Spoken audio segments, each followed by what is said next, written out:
this is an iHeart podcast. Guaranteed human. With no fees or minimums on checking accounts, it's no wonder the Capital One bank guy is so passionate about banking with Capital One. If he were here, he wouldn't just tell you about no fees or minimums. He'd also talk about how most Capital One cafes are open 7 days a week to assist with your banking needs. Yep, even on weekends. It's pretty much all he talks about, in a good way. What's in your wallet? Terms apply. See CapitalOne.com/bank. Capital One, N.A., member FDIC. Hi, Kyle. Could you draw up a quick document with the basic business plan, just one page, as a Google Doc, and send me the link? Thanks. Hey, just finished drawing up that quick one-page business plan for you. Here's the link. But there was no link. There was no business plan. I hadn't programmed Kyle to be able to do that yet. I'm Evan Ratliff, here with a story of entrepreneurship in the AI age. Listen as I attempt to build a real startup run by fake people. Check out the second season of my podcast, Shell Game, on the iHeartRadio app or wherever you get your podcasts. Welcome to Stuff You Should Know from HowStuffWorks.com.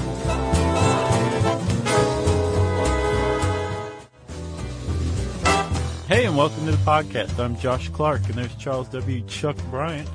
He's mad as heck, and he's not going to take it anymore. I said heck.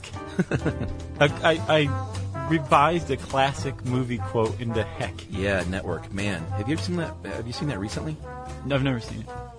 It was on Netflix streaming, and I had it in my instant queue and passed it up.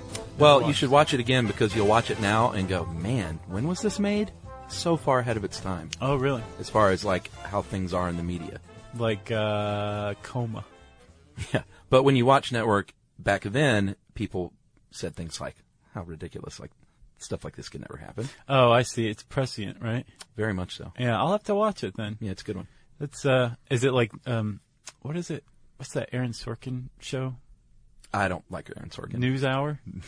Yeah, that show stinks. Is that what it's called? NewsHour? Newsroom? Newsroom. Yeah. I didn't care for it, other than the fact that it stars or guest starred Mr. Paul Schneider, who's one of my boys. So sometimes people accuse that show of being preachy. What do you think? I'm not a Sorkin guy, so he's a little wordy for me. I liked West Wing. I didn't watch it. You never watched West Wing? Not one episode. Guarantee you would like it. You think? It was he.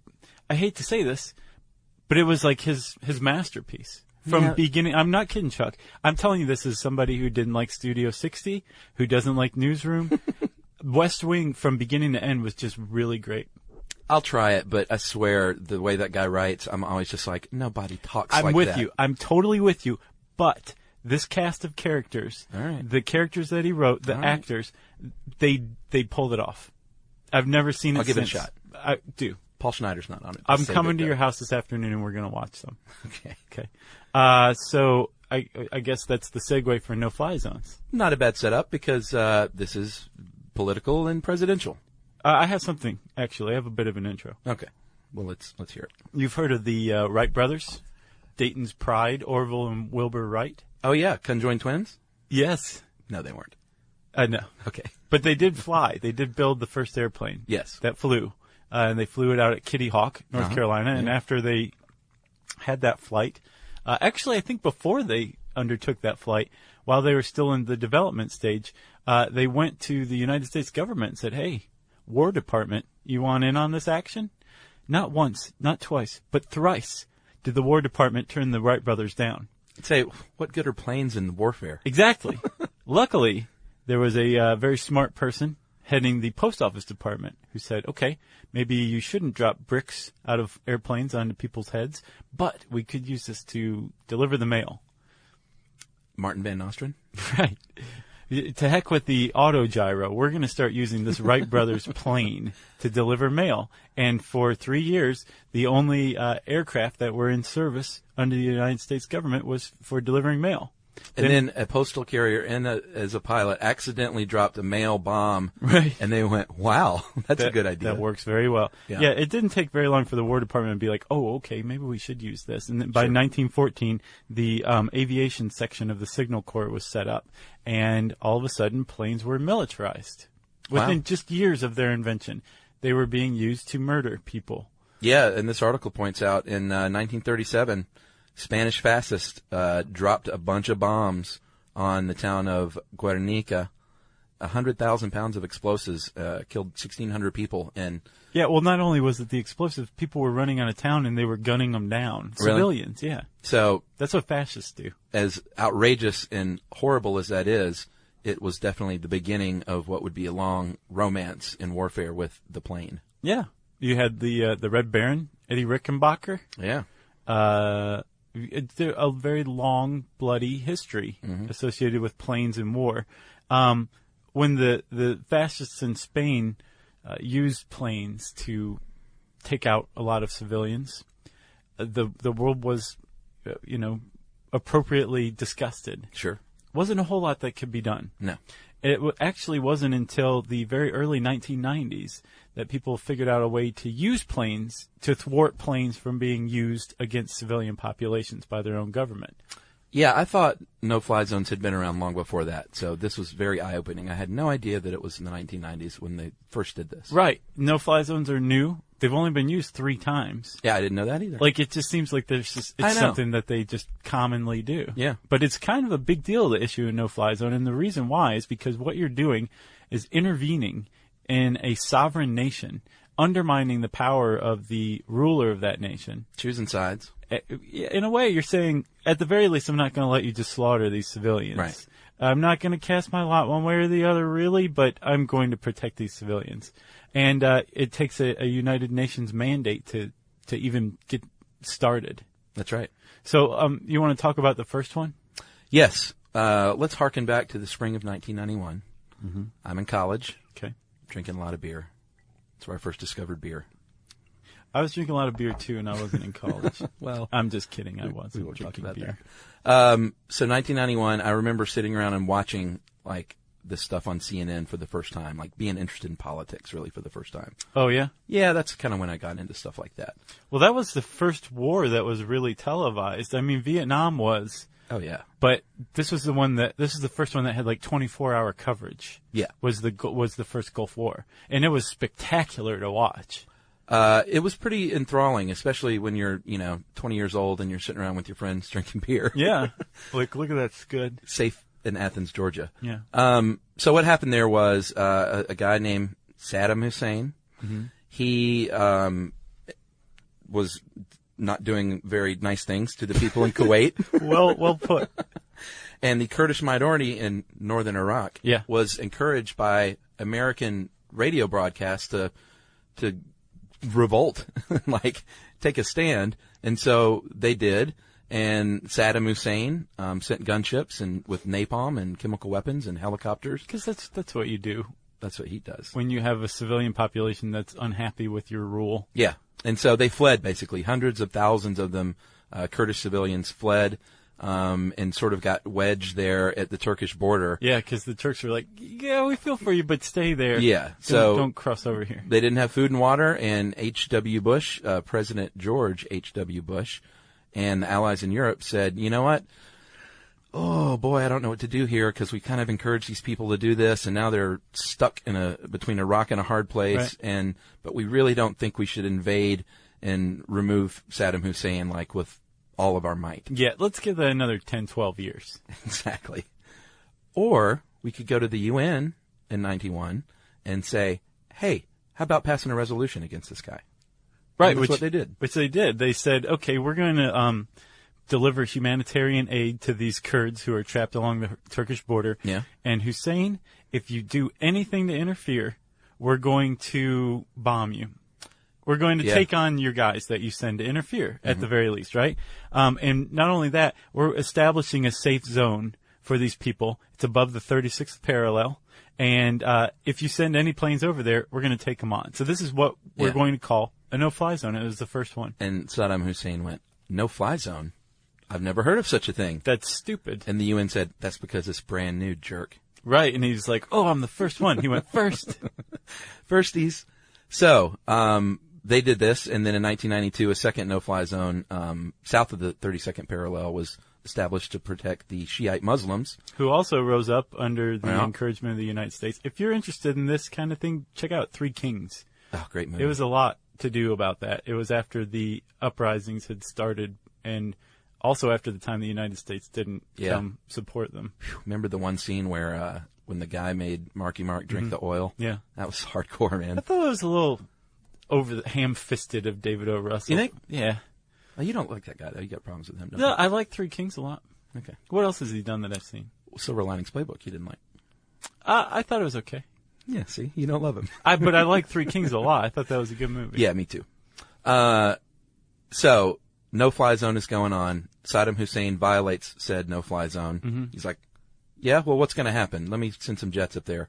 And we responded or the coalition, I should say, responded by shooting down these aircraft or destroying just, military targets on the ground. Because that's, as we found out, one of the parts of a no-fly zone to be effective is to also bomb like radar equipment and stuff on the ground that can get jets up in the air and guide them. Yeah, disable their force. Can also find your jets. So you want to disable their force, like you said, but you also want to protect your own force. The thing was, this is very new.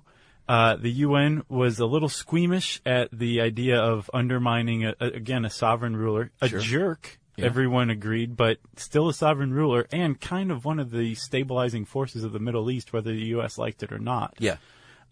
So they just kind of said, yeah, protect these people, but just really, you got to take it all on a case-by-case basis. Can't be the least bit aggressive. You have to be completely reactive. Yeah. And even then, maybe we should just kind of chase them out of the no-fly zone rather than shoot them down. Right. Over time, after sortie after sortie after sortie, they started, just by attrition, wearing down Hussein's defenses and his Air Force. Yeah. Just because he kept sending them in, we kept shooting them down. Until 2003 when we, went in full force and took out Saddam Hussein. Right. The northern part and the southern part of Iraq was off limits to Saddam Hussein. Yeah. For 12 years, his own country. There was a wide swath in the middle that he could move around in, but anything else he wasn't allowed. Okay, so that's the first use of the no-fly zone ever. Right. In the early 1990s, when Yugoslavia broke up, NATO forces said, all right, how about another no-fly zone? We're going to authorize this one. It's 1993 over the breakaway region of Bosnia and Herzegovina. Mm-hmm. It was called Operation Deny Flight. Which is terrible. A little on the nose. Yeah. If you want to talk about on the nose. David O. Russell named said mission. Right. And it was going to block Bosnian Serbs who controlled all the military aircraft in that region. Right, and who were using it against all of their neighbors that they were going to war against, specifically the Muslims. Yeah. Serbian Muslims, right? Yeah, in a big way. Yeah. So I guess NATO undertook that no-fly zone. Yeah, that was number 2. Yeah. And that was a little more aggressive, I believe. They'd learned from, I guess about 8 years of the Iraqi no-fly zone that you really kind of have to go after like military installations and anything that can be used to violate the no-fly zone, and maybe even go a little step further as punishment. Like not only are we going to shoot down your plane, we're going to maybe blow up your base. And pants you. Right. In front of everyone. Right. So that was the second no-fly zone. Yeah, the third was even more aggressive. Yeah. Against Gaddafi just a couple of years ago in 2011. That's right. And it lasted about 6 months, I believe. Oh, yeah? Yeah, it was extremely effective. Yeah, well, that's because they authorized, quote, all necessary measures to protect the Libyan civilians, and that was, that meant a lot of bombs being dropped. Right. A lot of cruise missiles taking out bases on land. This one was named by Ang Lee. It was called Operation Odyssey Dawn. It was the result of UN Security Council Resolution 1973. Yeah. Which is confusing because it was carried out in 2011. That's right. But basically it said, you guys, we think Gaddafi is totally nutso, and he's going to kill a lot of his own people. Yeah. Go in there and declare all of Libya a no-fly zone. And NATO said, okay, let's do it. Right.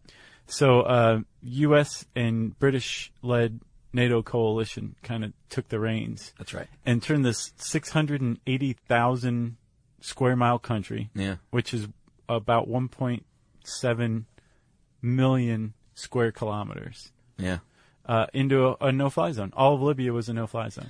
Hi, Kyle. Could you draw up a quick document with the basic business plan, just one page, as a Google Doc, and send me the link? Thanks. Hey, just finished drawing up that quick one-page business plan for you. Here's the link. But there was no link. There was no business plan. It's not his fault. I hadn't programmed Kyle to be able to do that yet. My name is Evan Ratliff. I decided to create Kyle, my AI co-founder, after hearing a lot of stuff like this from OpenAI CEO Sam Altman. There's this betting pool for the first year that there's a one-person billion-dollar company, which would have been like unimaginable without AI, and now will happen. I got to thinking, could I be that one person? I'd made AI agents before for my award-winning podcast, Shell Game. This season on Shell Game, I'm trying to build a real company with a real product run by fake people. Oh, hey, Evan. Good to have you join us. I found some really interesting data on adoption rates for AI agents in small to medium businesses. Listen to Shell Game on the iHeartRadio app or wherever you get your podcasts. The moments that shape us often begin with a simple question. What do I want my life to look like now? I'm Dr. Joy Harden Bradford, and on Therapy for Black Girls, we create space for honest conversations about identity, relationships, mental health, and the choices that help us grow. As cybersecurity expert Camille Stewart-Gloucester reminds us, we're in a divisive time where our comments are weaponized against us. And so what we find is a lot of Black women are standing up and speaking out because they feel the brunt of the pain. Each week we explore the tools and insights that help you move with purpose, whether you're navigating something new or returning to yourself. If you're ready for thoughtful guidance and grounded support, this is the place for you. Listen to Therapy for Black Girls on the iHeartRadio app, Apple Podcasts, or wherever you get your podcasts.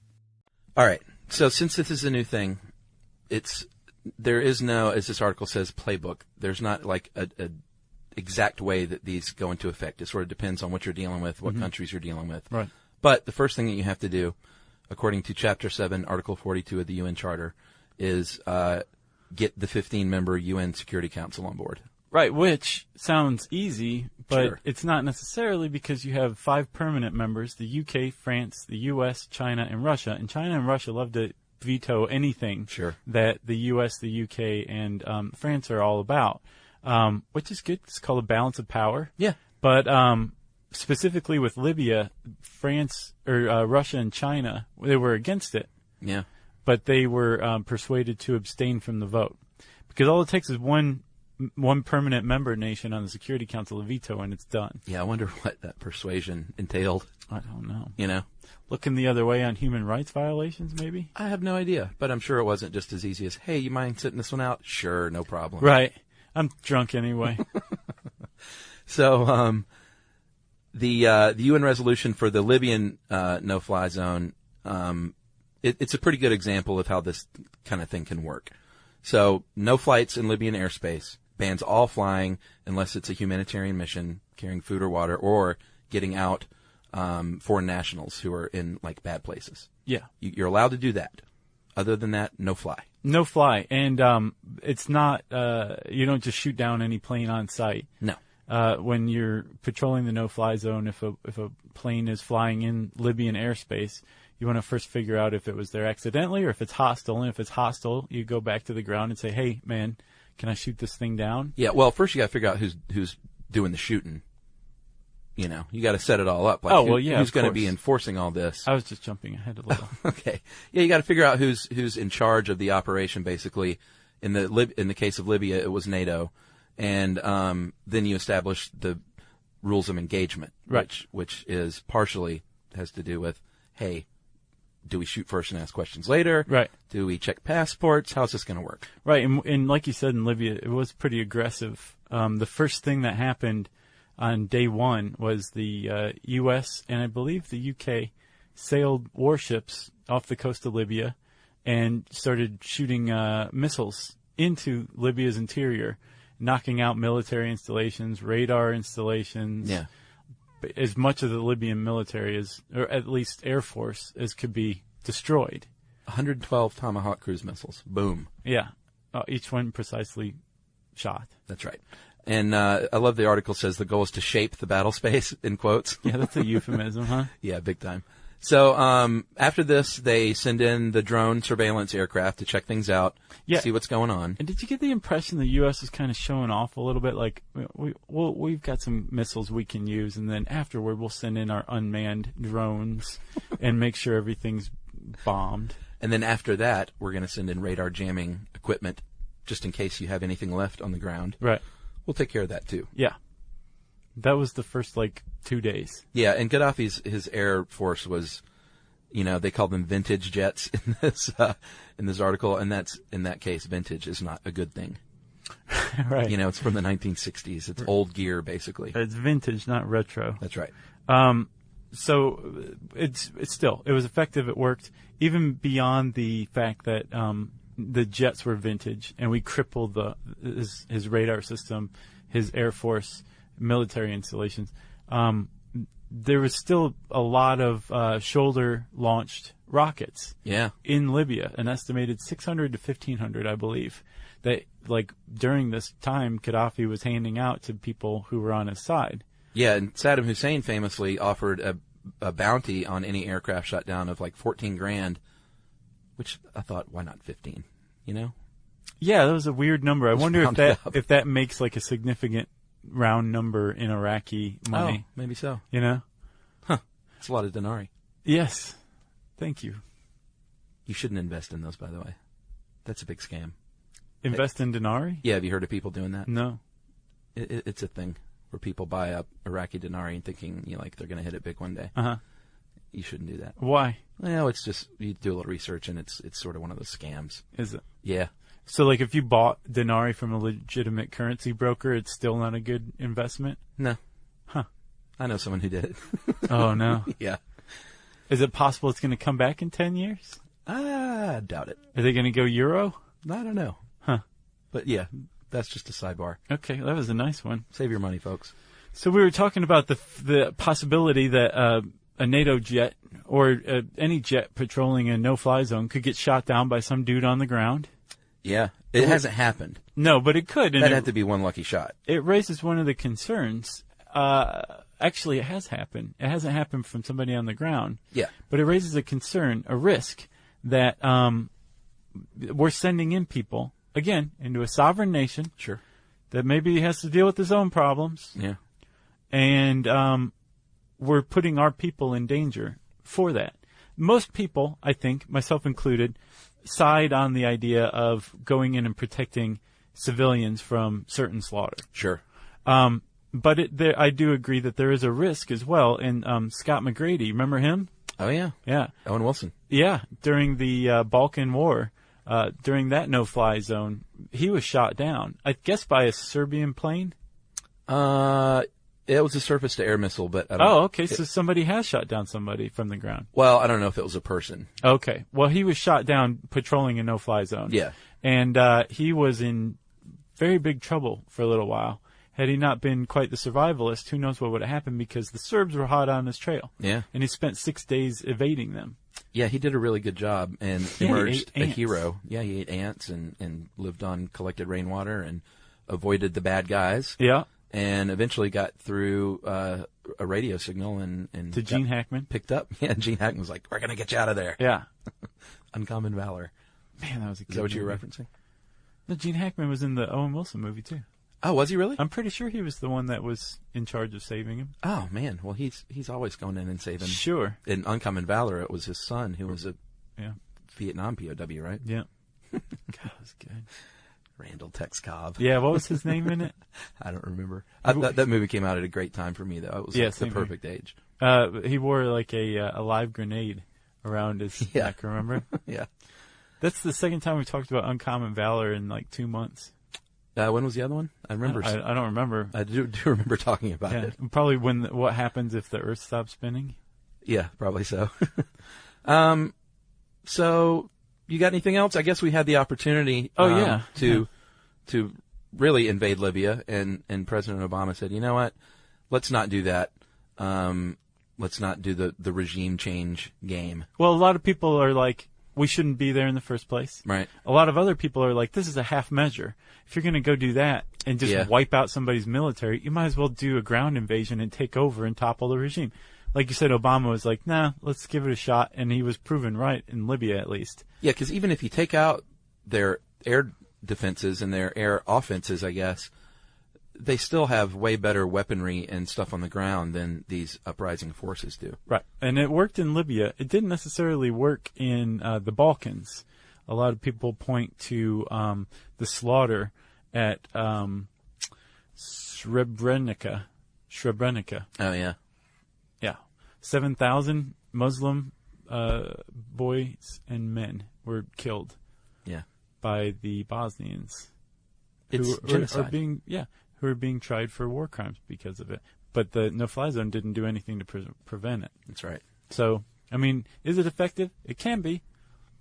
I'd say that we don't have a large enough body of work to study from here. We need to get some more going. Get some more no-fly zones? Yeah. I remember how creepy it was after 9/11 when all the planes were shut down. Remember that? Oh, yeah. It was just so odd. Yeah, it was. You don't realize how used to the sounds and the chemtrails and chemtrails. The chemtrails. We did an episode on that, didn't we? Comtrails. Or did chemtrails? We did we did our contrails, chemtrails. Yeah. Yeah. You know what I mean. Okay, I guess that's about it, right? Yeah. If you want to learn more about no-fly zones, you can type no-fly zone into the search bar at howstuffworks.com. And before we get to the listener mail, let's do a word from our sponsor. Hi, Kyle. Could you draw up a quick document with the basic business plan, just one page, as a Google Doc, and send me the link? Thanks. Hey, just finished drawing up that quick one-page business plan for you. Here's the link. But there was no link. There was no business plan. It's not his fault. I hadn't programmed Kyle to be able to do that yet. My name is Evan Ratliff. I decided to create Kyle, my AI co-founder, after hearing a lot of stuff like this from OpenAI CEO Sam Altman. There's this betting pool for the first year that there's a one-person billion-dollar company, which would have been like unimaginable without AI, and now will happen.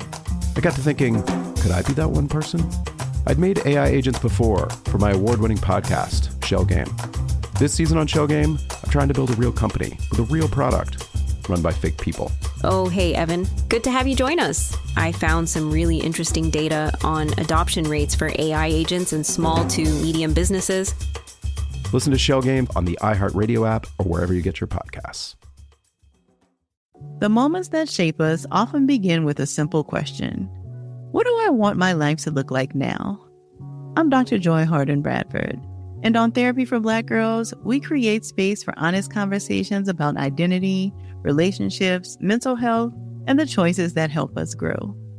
As cybersecurity expert Camille Stewart-Gloucester reminds us, we are in a divisive time where our comments are weaponized against us. And so what we find is a lot of Black women are standing up and speaking out because they feel the brunt of the pain. Each week, we explore the tools and insights that help you move with purpose, whether you're navigating something new or returning to yourself. If you're ready for thoughtful guidance and grounded support, this is the place for you. Listen to Therapy for Black Girls on the iHeartRadio app, Apple Podcasts, or wherever you get your podcasts. All right, listener mail time? Yeah. Okay, Josh, I'm going to call this Pushy Kid Gets His Way. Okay. Which I try not to do, but everybody loves it when pushy kids get their way. This is a shout-out for a teacher. This is Jack, and Jack and I had been emailing each other, and he says, by the way, Chuck, I think I told you in the past about my civics teacher that listens to the show. This week we have a special project in this class. It's to make a podcast about one of the Supreme Court cases we've been studying. For some hints, we listened to tidbits of your show, and my teacher and I just grinned from ear to ear at each other like a really funny inside joke, because they're like the only two in the class that listen. Gotcha. I plan for my pseudonym to be either Chuck or even Chuckers, if you would allow. I give you permission, sir. Okay. He says he sees himself as a younger version of me, which is frightening. That's nice. Although the actual content of the show is more like This American Life, because we are required to have call-ins. This American Life didn't have call-ins. Do they? I don't know.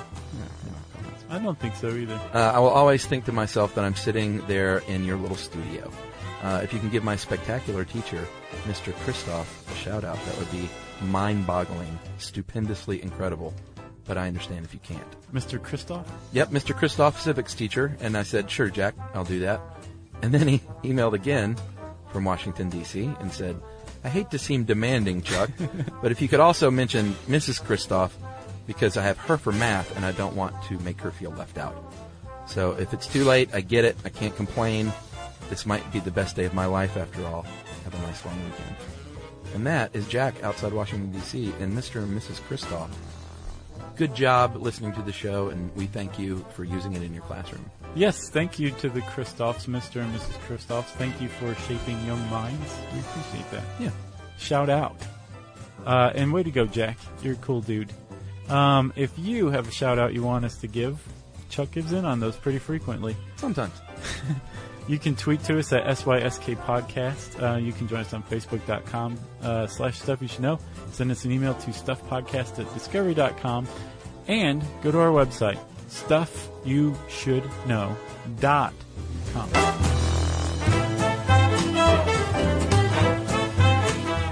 For more on this and thousands of other topics, visit howstuffworks.com.